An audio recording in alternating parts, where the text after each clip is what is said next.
Steps to Language 2 has a photo album built into it. In order to set up a cell to link to an album, you first have to create your album. There is a template photo album that you can duplicate. To do this, choose Menu, followed by Portal. Here you will see a Steps for Language 2 photo album template.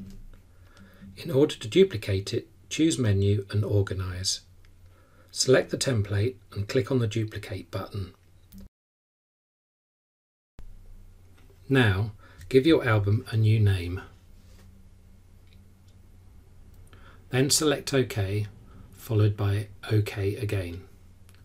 Now open the Steps to Language Level 2 again. Go back to the photo album page. Then go into edit mode and select the photo album cell that you wish to set up.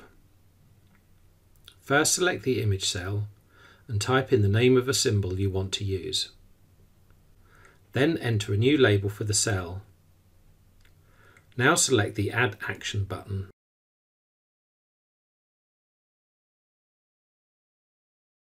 Click on the Go To button, followed by the Different Page Set button, and then press OK.